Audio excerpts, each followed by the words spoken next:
Take a network break. I'm Drew Conry Murray. And I'm Jonna Johnson. Help yourself to a delicious virtual donut as we peruse this week's tech news. We'll cover new products from Juniper and Nokia, Microsoft going nuclear, T-Mobile slicing up 5G for first responders, and more tech news. We're sponsored today by Palo Alto Networks. You can join Palo Alto Networks at SASE Converge 2024, a 2-hour virtual event that will delve into the latest SASE advancements designed to safeguard your data, streamline your operations, and secure your hybrid workforce. Visit saseconverge.paloaltonetworks.com to register. That's saseconverge.paloaltonetworks.com to register. And SASE, of course, is SASE. Stay tuned after the news. We have a sponsored Tech Bytes conversation also with Palo Alto Networks. As you're quite aware, Gen AI tools are widely available both as standalone apps and they're also being bundled into enterprise applications. And whether you want them or not, Gen AI apps are out there and running wild. We talk with Palo Alto Networks about the uses of and risks that these applications pose and options you have to deal with those risks. Before we dive into the news, we got an FU, a follow-up from a listener on a couple of subjects. I'll start off with the first one. This was a very multi-talented listener. First, we had talked about HPE's financing for the Juniper deal, how the Juniper deal is seems like it's getting close to closing, and HPE is now going to the bond market. And Johnny, you and I were mentioning that it seemed like it was happening later than we had assumed. He said it's quite common to contract a large short-term loan from a consortium of banks for the initial financing of large mergers. If the deal gets approval and actually takes place, the loan will be refinanced by long-term loans, bonds, and or shares. A large bond issue without the need would be quite costly if the deal gets canceled. So yes, I guess they were just doing their due diligence. Well, now we know how to do that if we ever decide to buy a multi-billion-dollar company. Thank you very much. Keep that in our back pocket. Okay. And the FU goes on. You also talked about Iceland as an alternative for Google's data centers. I don't think that's likely given the distance between Dublin and Frankfurt is about 1,100 kilometers with 2 short sea crossings, with the distance between Reykjavik and Frankfurt about 2,400 kilometers, most of it across the busy North Sea or North Atlantic. Subtract 300 kilometers for AMX9, but the general picture holds it's quite a bit more difficult than a couple hundred miles north. And I have to admit, I left something out on this, which is that Iceland has been heavily investing in submarine cabling. And in fact, just last year in March 2023, IRIS, a high bandwidth undersea cable, connected Iceland and Ireland directly. The total capacity of IRIS is 132 terabits per second terabytes for 6 fiber pairs. That's in addition to the 2 older cabling systems that we talked about that connect Iceland to Europe. So the main thing is not only does Iceland have an enormous energy advantage, but they are also investing wisely in connectivity to their location, and specifically to connectivity between Iceland and Ireland, which is something to think about if you're considering positioning a data center in Ireland but running into the same problem that Google did. So yeah, I would say keep your eyes on what Iceland is doing, because they're extremely savvy about these kinds of things. And as I said, IRIS just came online, a little over a year ago. Okay, good to know.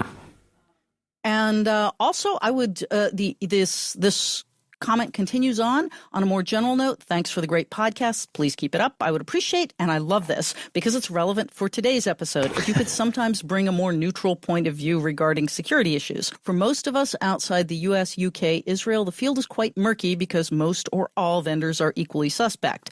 We have to protect from state actors and supply chain attacks, period, no matter whether it's Russian hackers, Israeli spies, Chinese saboteurs, or America propaganda or whatever. Pivoting the spotlight at more actors, vendors, as well as the usual suspects would be quite helpful for a nuanced picture for the rest of the world. And I have to say, you are 100% correct. Point taken, and happy to do so. The world is shades of gray, not good guys and bad guys. Yeah, and I'll say we do make an effort to not just be U.S.-centric, but it's inevitable with both of us being here. So it's good to get reminded, like, there's other people out there. And so, yeah, we always appreciate that. And as always, if you've got a comment, a correction, or just want to say hi or whatever, you can hit us up at packetpushers.net/FU. We do welcome comments and are always happy to respond. All right, let's dive into the news. First, Microsoft has struck a deal to reopen the 3 Mile Island nuclear power plant in Pennsylvania to provide electricity for data centers. That's according to a story in the Washington Post and other news sites. Microsoft has agreed to buy 100% of the power generated by a nuclear power plant on the site for 20 years. The plant is owned by a power company called Constellation Energy. The plant was shut down in 2019, could come back online by 2028, assuming that it can clear regulatory hurdles and detailed safety inspections by the U.S. Nuclear Regulatory Commission.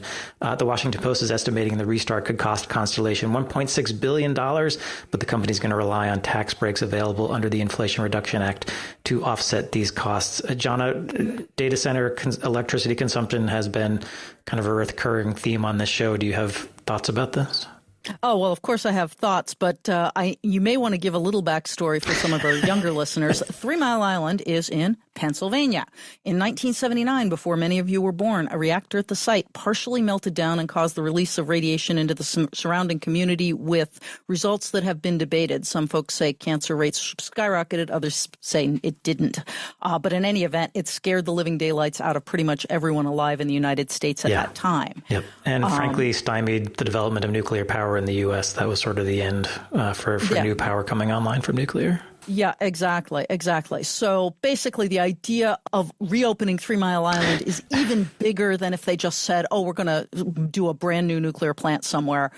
This is just touching a nerve for anyone who remembers the shutdown. Yep. What I find interesting about this is it highlights that Microsoft has not an either or, but a both and approach, because earlier on the show, we've talked about Microsoft's interest in modular nuclear power plants. Mm-hmm. As far as I know, they're continuing to pursue that avenue, but at the same time, they're making a commitment to buy power for the next 20 years. What I find a little bit sketchy about the whole thing, though, is Microsoft is saying, I will commit to buying the power so you will, be financially solvent. But ultimately, the cost gets pushed back to taxpayers because, as you noted, that the Washington Post estimates that the start will cost $1.6 billion, but the company's relying on tax breaks. Right. Well, my question is, gosh, Microsoft's the biggest company in the world. Why isn't it just saying, oh, we'll pay for the $1.6 billion to get you relaunched? It's sort of, why are we giving tax bailouts to energy companies and very large tech companies? I do understand that there is a need, but generally, if I have a need for energy, I pay for my energy. Right. So, yeah, this whole tax breaks for big companies is tricky. I think economists, as they usually can argue both sides that, Microsoft is committing to be a customer for this power plant, and then the power plant will still be available after that 20-year deal, and that carbon-free energy could then be available to regular consumers as well as we transition away from, typical oil and gas-fired power plants. So that could be a good thing in the long term, and thus that $1.6 billion in tax breaks is an investment, not a cost to the taxpayers, yada, yada, yada. Which is fair. I mean, and I'm glad you pointed that out, because that is a legit that's a legit answer to my legit question. People look at this and say, why is there a giant tax break? And you explained why. Yeah, but I also in the gut feel like, that makes me uncomfortable as a taxpayer. I have to say, given the urgency of the climate crisis, I find myself becoming more pro-nuclear, although with the caveat that I feel like my understanding is we still don't have a good solution to the problem of nuclear waste, and that's going to be an issue if we bring more nuclear online. Also, frankly, much of this data center energy demand is being driven by the build-out and operation of AI infrastructure. I hope that the end game of AI is actually worth the creation of literal nuclear waste. That's a serious trade-off. And as you mentioned, frankly, the optics couldn't be worse. 3 Mile Island is shorthand for nuclear disaster here in the U.S. I also think, Microsoft is often shorthand for buggy and insecure software, so the marriage of those two doesn't necessarily inspire confidence in my mind. Not to say that Microsoft isn't going to be running the plant. Yes. An energy company is doing that, but it's just like a weird marriage. Yeah, and I do want to highlight something, and just to make it very clear, in the Washington Post article, there was a long stream of comments, several of whom commented, wait a minute, Microsoft is running a nuclear plant with AI? No. That is nowhere near what we're talking about. They are saying we want a data center to do AI computation. So just in case you're listening and your boss has that kind of airline reading knee-jerk reaction, that is not what's going on here. Yeah. But there were plenty of powered by Windows jokes in the comment section too, because there's a lot of tech people in the Washington Post's readership. So that's awesome.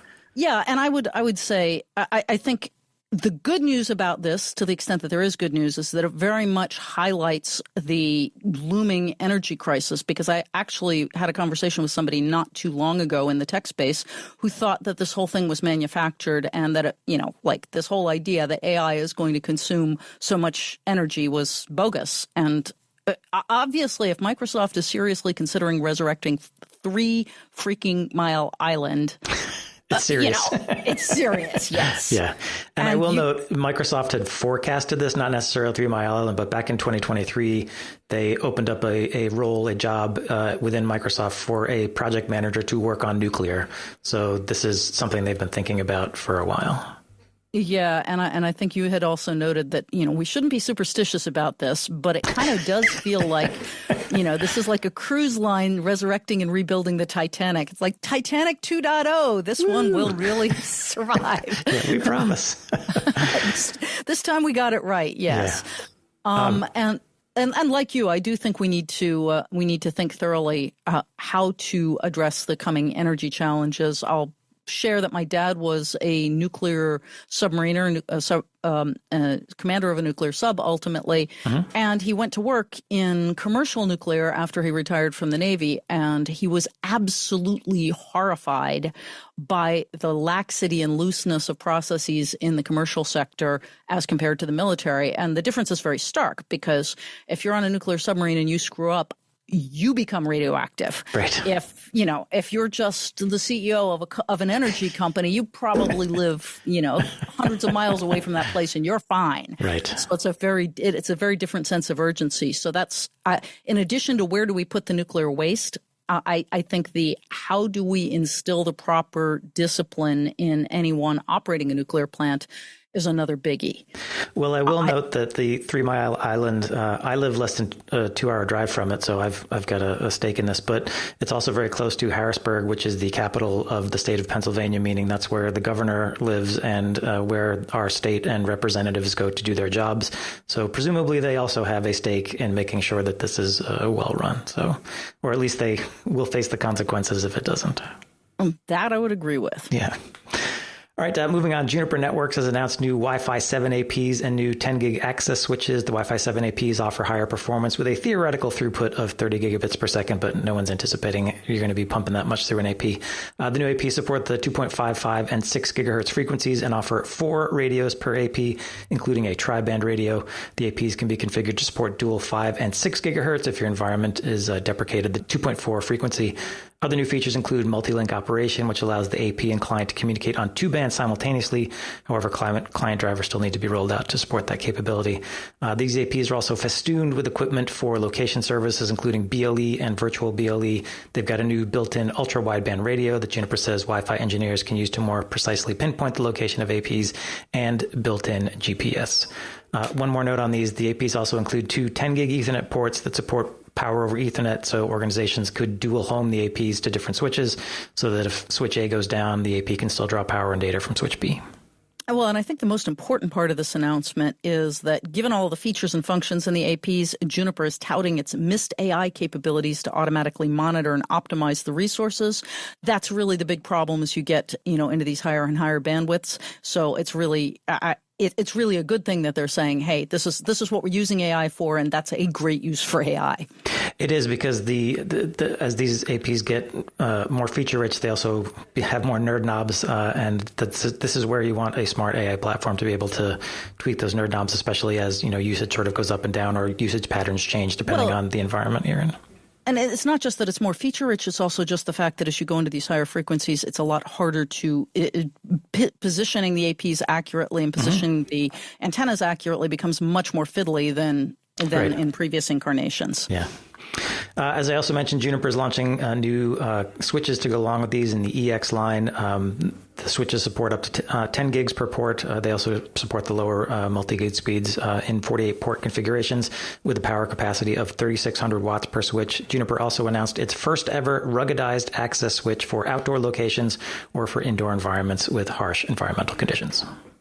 Okay. And now that we're in the topic of wireless, T-Mobile is building a first responder service based on 5 gig standalone network slicing. So one thing I want to highlight, a lot of times people say, what is this network slicing good for? And one of the answers is a first responder service. This was just recently. T-Mobile CEO Mike Sievert announced a new service called T-Priority that relies on network slicing, which is a 5G feature only available on 5G networks.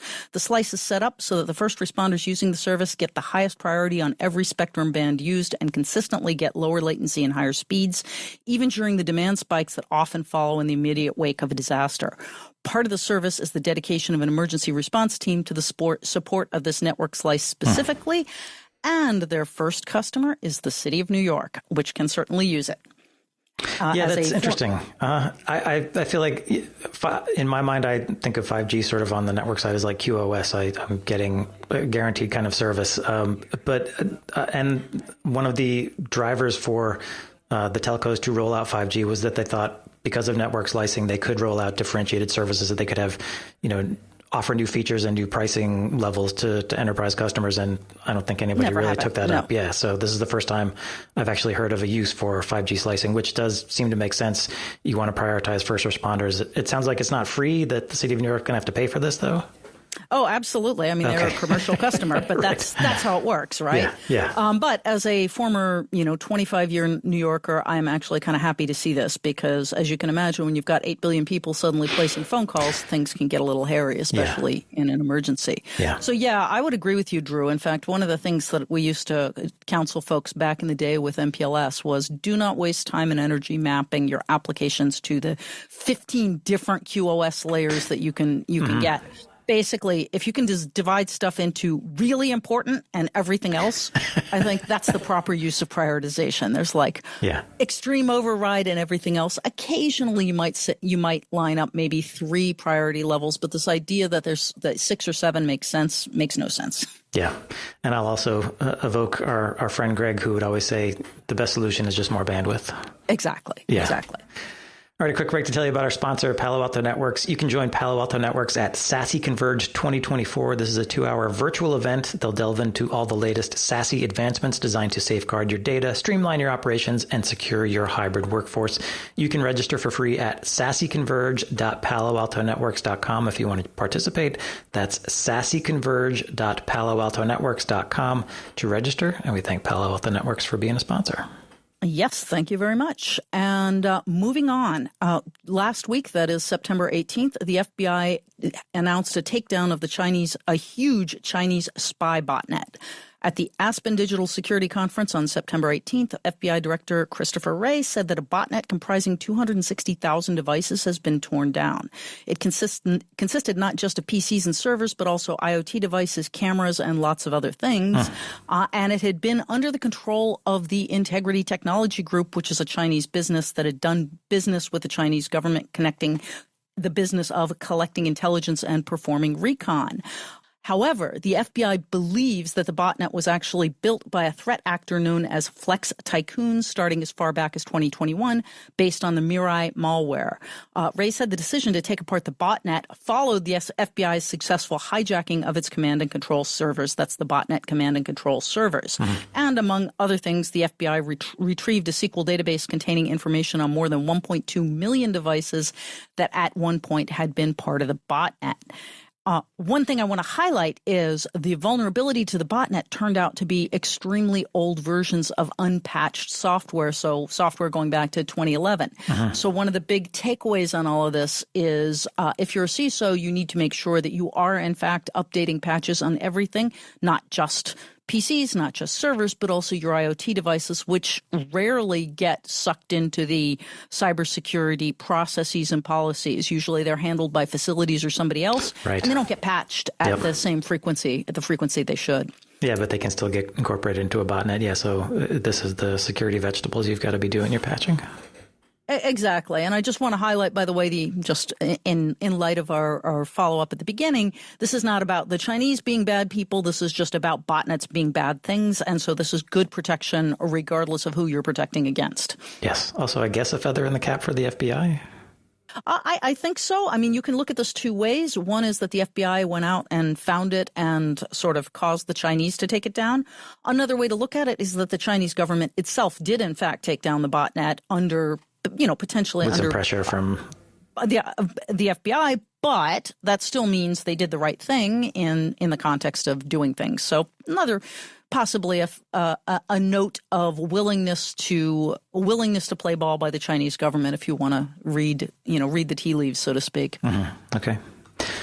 Moving on, Nokia is getting into data center automation with a new software offering called Nokia Event-Driven Automation, or Nokia EDA. Nokia EDA is going to compete with the likes of Cisco ACI, Juniper Apstra, and VMware NSX. Nokia is positioning EDA as an intent-based platform, meaning network operators provide declarative, high-level abstractions of what they want.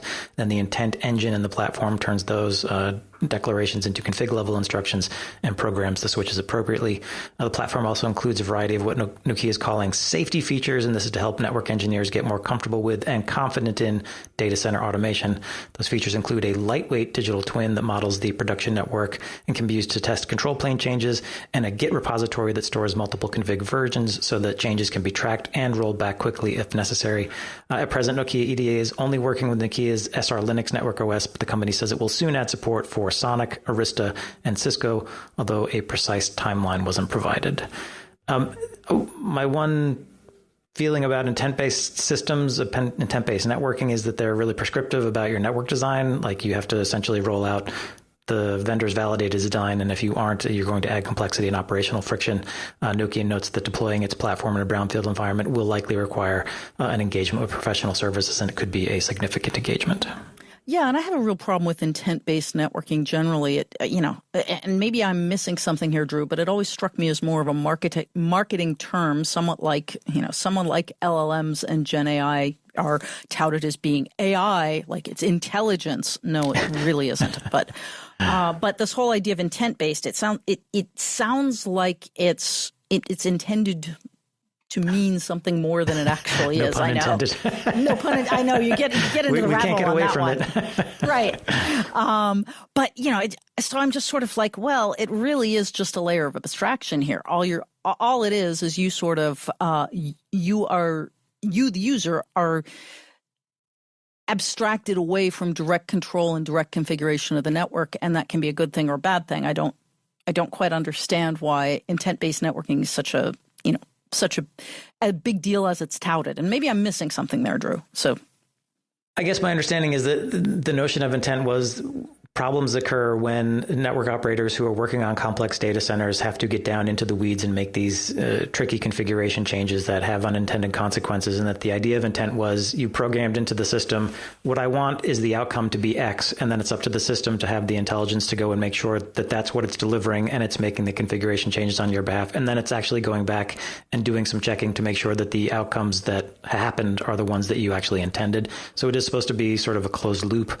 Again, that's what it says on the architecture. How it actually operates in practice, is up to you to find out. So, yeah, I mean, I do think the safety checks and the closed loop is a good idea, and the fact that can be automated once you've put in the desired outcome is a good thing. I still, and maybe I'm just old school, I still get a little knot in my stomach when I think about the fact that you don't have to worry about how it's done until you have to troubleshoot, and that's my big fear is when something goes wrong. If I have no idea how it's done, my troubleshooting is going to take a lot longer than if I understood it from the get-go. Yeah, and I think that's probably the reason why Nokia is also emphasizing that digital twin, because it is intended to match as close as it can the state of your production network. There'll always be a little bit of lag, but it shouldn't be too much, according to Nokia. You can see, okay, what's actually happening here, and it also gives you sort of a playground to test potential changes and stuff and see what's happening. So again, Nokia is trying to emphasize we're trying to make automation as safe for you and secure as possible.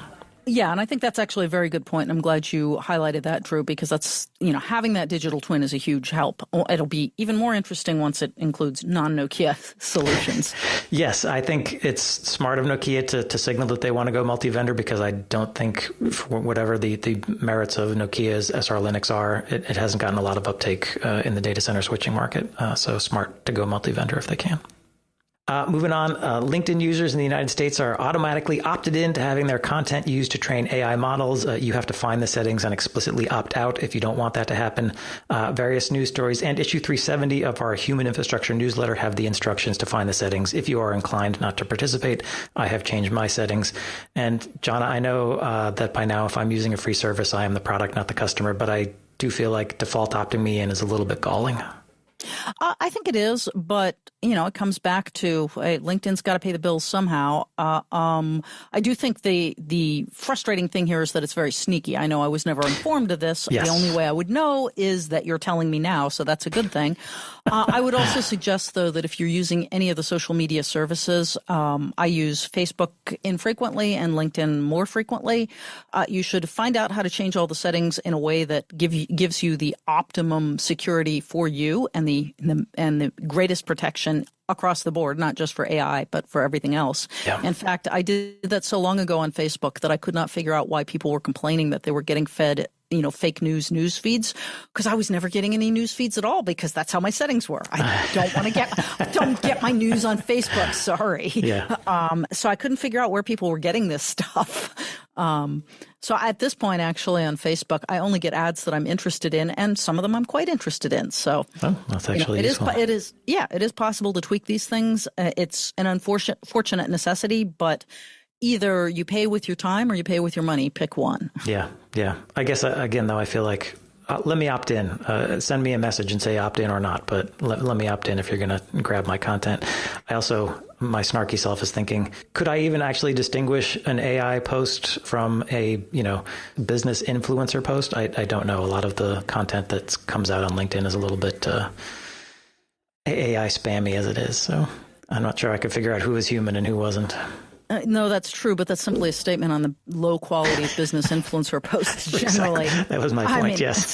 Thank you. That's actually the thing that I keep saying about AI. It's tremendous at replicating mediocre content.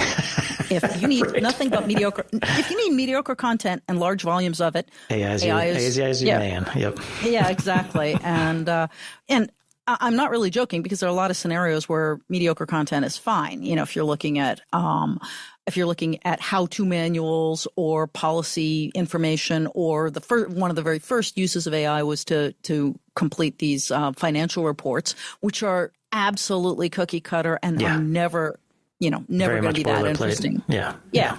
So things like that, hey, no problem. Anyway.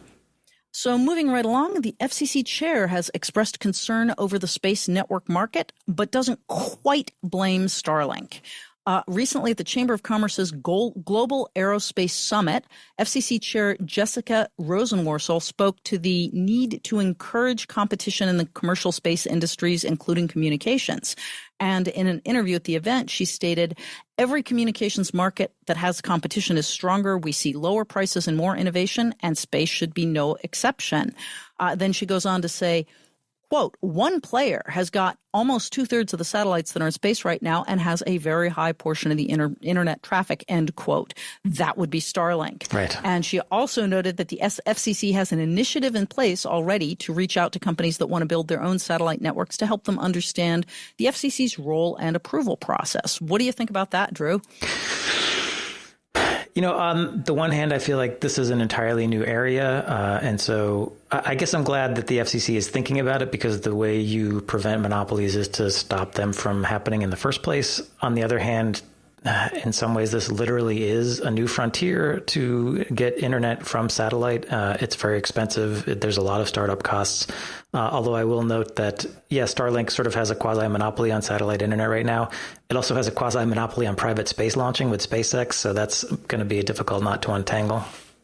Yeah, I mean, I think that's true. And I think, the hope is that Jeff Bezos and that lovely, what is that? How did we decide that Project Kuiper is Project Kuiper. Kuiper's what I'm going with. If somebody knows better, please FU us. Yes, exactly. But Project Kuiper very recently, we just found that it looks like the Bezos is going to be throwing roughly $20 billion at Project Kuiper, which is a good thing if you're looking for competition here, and it's significantly more than has been stated to date. So it sounds like he's getting very serious about this competition. So hopefully there will be competition going forward. Yeah, he's also working on Blue Origin, which is a private space company as well. So I guess we'll have if it's owned by two people, is that a monopoly? I guess a duopoly is maybe only slightly better, but I don't know. Well, and then we're going to get into the whole conversation about how the last mile is a natural monopoly. And in fact, despite all the efforts of the FCC for the past 50 years, we still have a monopoly of last mile providers. It's not like you're able to poke your head out your door and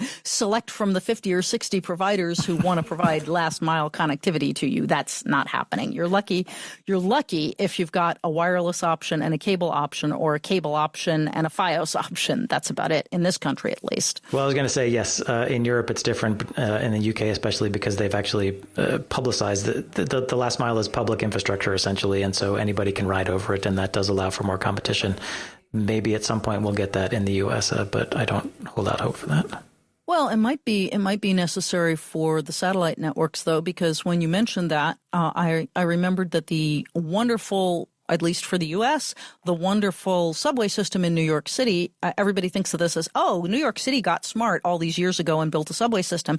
Actually, it did not. That was multiple competing commercial enterprises until the crash, and then essentially nobody could afford to go to work because nobody was running the subways, and so the city took it over. So there is precedent for the government to take over something that started off as a private business. Yeah, exactly. And that may be necessary with satellites. Who knows? I'm not saying it's desirable, because then there's the question of which government. Right. And how well is it run? Yes. Lots of issues there as well.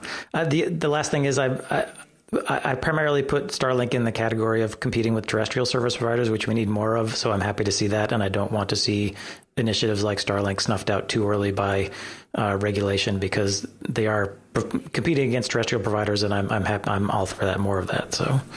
Yeah, and that is a good point. I feel caught between two ways here, but yeah. Yeah.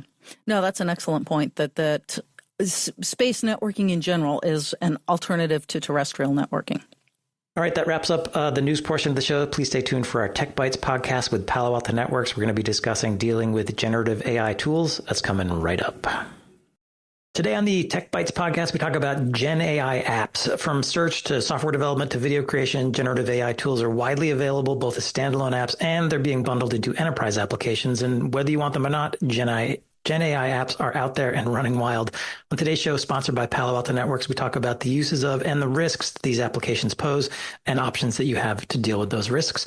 Our guest is Tim Davis, Director of Data Security at Palo Alto Networks. Tim, welcome to the podcast. And my first question is, how do we know that you're not a Gen AI chatbot? Is there like a Turing test or a Voight-Kampff test we should be using to make sure you're a human?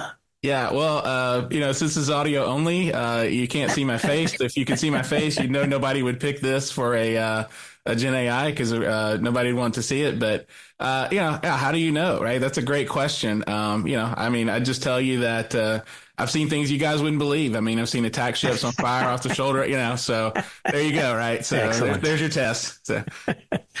So we are here to talk about sort of the proliferation of Gen AI apps, and what are you seeing out there? What's coming at us in terms of these applications and their uses? Yeah, it's absolutely everywhere, right? It's when your mother-in-law is literally calling you, asking you about using a Gen AI app that she found, that it's taken off, right? So your tech challenge family is out there, trying to edit a video using a Gen AI app, that, hey, this is big and taking off. And the numbers don't lie, right? There's well over 2,000 known documented standalone Gen AI applications that are out there today. And it's growing crazy fast. It's about 3x the rate at which mobile grew, and a little over 2x the rate at which World Wide Web adoption happened. So we're projecting or industry analysts, not me, but people who are smarter than me, are projecting well over 15,000 of these applications by the end of this decade. So it's crazy growth, and they're solving all kinds of unique problems and doing all kinds of interesting things. So, people want to use them because they do solve all these kinds of problems and make them more productive in different tasks they're doing, whether it's things they're doing at home for fun, editing a video of the grandkids or great grandkids that are, playing, that's what my mother-in-law was trying to do, or even, people who want to use them for work. So there's all kinds of use cases and all kinds of great tools out there. But with as they say, with great power comes great responsibility. And so that's something that both individuals and organizations need to be thinking about as they begin to use some of these tools. Yeah, and we all know there weren't any security issues with mobile or web. It was all fine. Absolutely not, right? It was all clean. Yeah, absolutely. Yeah. Well, Tim, with some of the security concerns that have been are becoming known with Gen AI, we're not seeing enterprises push back and saying, no, you can't use it. We're seeing adoption as opposed to caution. I'm conversations I'm having, it really typically go one of two ways. One is, hey, we've put our head in the sand and just pretended like these aren't there. And now we're kind of realizing that this is a problem we can't ignore and we're going to have to do something about it. And then the other group is, they started using legacy tools to block as many apps as they could early on. As soon as ChatGPT hit, about 18 months ago, and became this thing that everybody was talking about, they started blocking the other apps, and then now they're essentially trying to do maintain that over time, right? And so they've kind of taken the hard no approach. So for the first group, the group that's kind of ignored the problem up until recently, right? They're realizing it's not going to go away. And so they've got to do something about it. And for the second group, they're not being allowed to continue to say no in a lot of cases. Sometimes they're getting pressure from their boards and from their executive leadership because they're hearing in the industry about how some of these things can make their users productive, and they want to adopt that productivity. And in some cases, it's user driven. I had one person tell me that, I've had users show up with torches and pitchforks at my door. I hope you meant not literally, hey, I need my ChatGPT to write my emails. Like, you got to give it to me. So, the users are wanting it. Boards and executive leaderships want it for that productivity gain. And there's financial benefit for those organizations. I mean, think about, some of these video editing tools out there where people used to pay tens of thousands of dollars to a firm to edit some video. Now I can get a software subscription and do that for a couple $100. So, that's a big gain right there. But then you've got the questions of, do I trust that tool that I'm using, right? So what are they going to do with that data? So those are the concerns that people have to think about, but you can certainly understand why people want to use them. But it tends to fall in those two categories. And so it's either it's the Wild Wild West and we're trying to rein it in, or we've shut it down and now we're trying to, sort of cautiously allow a few apps here and there, just to, turn on this spigot a little bit, and see what productivity gains we can gain from it. The concerns are, it's a little different as a security professional thinking about these sort of applications. The concerns used to be, well, the bad guys are going to get in the door if I use this wrong. It's we're going to become part of a botnet, or there's going to be data leakage. Some of my data is going to go out to someone who I don't want to have that data. Corporate espionage and these kind of things. Mm-hmm. Gen AI feels a little different as a security professional. How do I do a risk assessment on one of these applications? How should I be thinking about it to understand what the risk really is? Yeah, that's a fantastic question, right? And it's a great way to great to realize that this is not the standard problem that we're used to solving in the industry. So, to have to really think about these things a little differently. There's a lot of different dynamics here. I'll just talk through a couple real quick. The first one is, if you think about it, how you use a Gen AI tool is, if you're using it in a productive way, at least, is really very different. Let's just take, so writing assistants, conversational agents, that category, and think about that for a moment. What I'm going to do is I'm going to hand some set of data to that solution, to that app, and then give it a prompt. I'm going to give it instructions of what I want it to do. Hey, write me an email that reaches this audience with this set of criteria. Take this data and match it with this data set, and match it with this data set. Something like that, right? So it's not just handing data, but I'm actually giving instructions too, right? So this is a different mode of operation here, right? It's not just data storage, but it's actually, now these tools are actively manipulating these data, or this data in a lot of cases, where it's creating new data, new inferences from the data that I hand it. So there's new data created as well, new information created as well. So the traditional modes, sometimes don't apply. But there absolutely are some threat vectors as well that a lot of people don't think about. And I'll just give you two quick examples of that.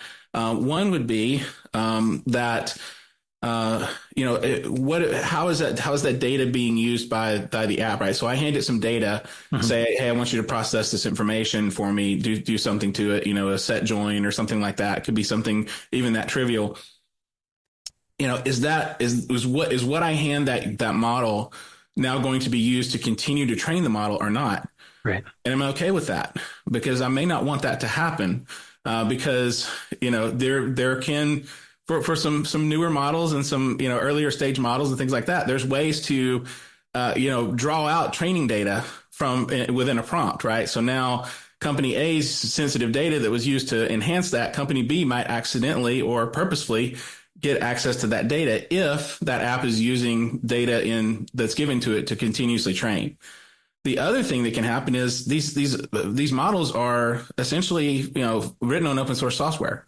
So they have vulnerabilities too. So it's possible for models to be jailbroken, which means data can leak out, which also means that I can inject into responses potentially, malicious information. And there have been cases of this already where malicious links to malware have been returned in response to prompts in some less secure, and this isn't happening right now that I'm aware of in any of the big tent applications, but in some of these kind of smaller, more niche apps, this has definitely happened, right? Where links to malware and sites have been returned in result of prompts. So again, there's a lot of dynamics here that just aren't the traditional model, as you point out.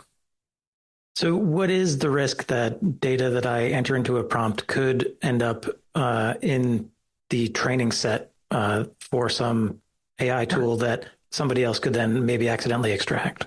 Yeah, so sometimes it can just happen accidentally. I saw an instance of an early stage model in the healthcare space where they were using real patient data to train that model, and then the model spit out that patient data. It said, this diagnosis is very similar to what this patient with name, address, social security number saw. So, and again, that's sort of an extreme example. And most of your more sophisticated models have moved beyond that. But what you can look for, and this is something that, we don't think about, right? When we sign up for a SaaS application, particularly as consumers, but even a lot of times as organizations, who reads the T's and C's, right? Literally nobody, right? So now the organizations do have lawyers that are supposed to read the T's and C's, and hopefully they do. But buried within those T's and C's, among other things with these Gen AI apps is, can we use your data to train our model? Yes or no, right? Or will we use use it? We will, or we won't, or maybe we don't say. So that's an important thing to ask, right? And to understand, if we want to do that. Now, I do want to caveat that by saying there may be cases where I want someone to do that, right? So it's not that I need the answer to always be no. It's that I need to understand the use case for when I want the answer to be no, but and then there may be other use cases where I want the answer to be yes. Mm-hmm. So how do we defend against bad things happening in our interactions with Gen AI chatbots and related tools? If I'm thinking about like a WAF, right? Mm-hmm. It kind of sits there and it's very savvy about like what I input into a form and so on. It can really sanitize your input and monitor the output. Proxy servers get right in the middle of a conversation and can have some very good insight into what's actually happening in real time. Is the same kind of thing available to me here, or are we too new? Is Gen AI too new of a thing that we can get in the middle and monitor the conversation? Yeah. So I would say, let's kind of think about the method. How do we get in between and intercept, right? And then let's think about the process, right? So then what do we do once we're in the middle? What are we going to do, right? So the methods, as you point out, right, there's they're not going to be anything super new right now, right? We're seeing kind of two options. One is that traditional good man in the middle, right? Especially for browser-based applications. Let's be the good man in the middle. Let's decrypt. Let's look at what's coming, what's going. Let's run some rules against it. Decide what we're going to have. Decide if we think this is okay or not. The other option is I don't want to say a proxy necessarily, but something like sort of an application that is a central point of application, right? So somewhat maybe analogous to how today we don't think of Microsoft Word as a separate application, right? We think of it as part of 365, right? So so maybe there's an application that is my my AI assistant, right? And it has links to multiple models, and it's my one go-to, right? So maybe it has a connection into Firefly for video editing, and it also has a connection to Gemini for my code assistant. It has a connection to ChatGPT, things like that, right? So maybe it's got connections to multiple different models that in an organization someone has approved and is vetted. So it's got access to multiple tools, but for me it's just one tool. And whatever I need, I just go to that one tool, and then it takes it from there. Now, when you implement something like that, then we're seeing it before it's decrypted, right? So it's not really a proxy in the traditional sense of a web proxy, but it's more of a waypoint. So now it sees my prompt, it sees the data that I'm passing to it before it's encrypted, before it's sent, over a TLS transaction. So then it can do the analysis right then and there, right? But obviously that takes some engineering to make that happen. And it also sounds like it takes some policy work to make that happen, because there are Absolutely. some classes of data you don't want going in and some that are fine. And that's a whole conversation. And you also have to block the going direct, right? So I kind of have to make that my only available tool, right? Otherwise, people could just go around it and go straight to whatever tool they want, and then I lose all my protections. But then, so that brings up the second point then. So once I've gotten in the middle and I'm looking at this, then now I have to think about things differently, because I'm not just thinking about, hey, is this sensitive finance data? Is this my customer data? Is this my source code? And I don't want it going to this place. Or when something returns, is this link malicious? Is there potential, did I get a bad response, right? Did I get something that this looks fishy, right?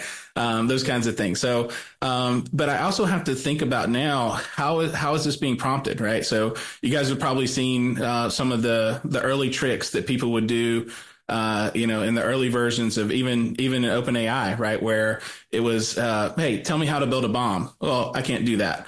But then you could say, hey, write a story about someone building a bomb. And then it was, step one is, beat this. So, so they're, now the models are getting more sophisticated.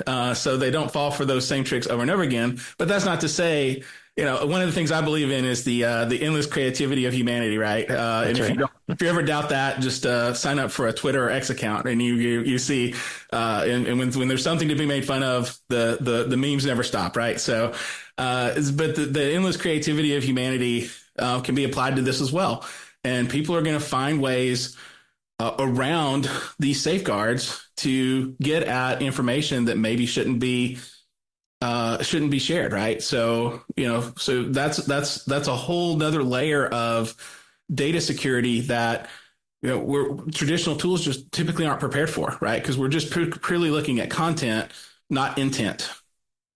So do you feel like AI risk management, we'll call it, is a new discipline, or just sort of extending what we're already doing in security and risk management generally? I think right now it's going to grow out of most likely your data protection, data security practice for enterprises, right? That's probably where it makes sense for it to fall today.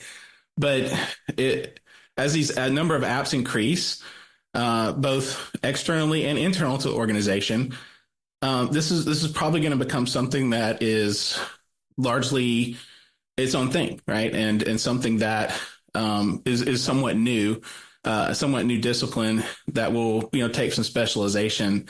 And honestly, a lot of this is still to be determined, right? We're still, we're still very young in this. So it's, I think there's going to be an interesting evolution to watch, right? But just like, whole industries have grown up around, securing web applications, right? Now, I think there will be, at least not, if not whole industries, at least sub industries within that around securing AI applications.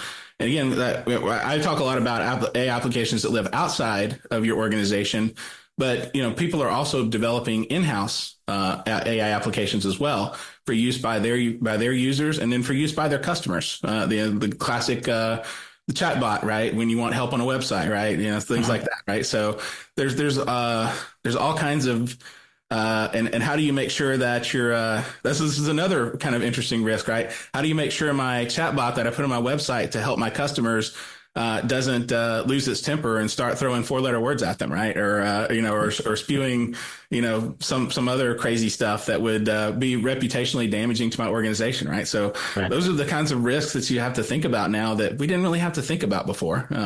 Well, we've come to the end of our time, but there's definitely more to say here and more to learn. So, Tim, if folks are interested in getting some details from Palo Alto Networks, where should they go? What should they do? Yeah, you go to our main website, paloaltonetworks.com, search for Precision AI. You'll find a handsome picture of Keanu Reeves, and you'll also find a whole lot of information about what we're doing in this AI security space.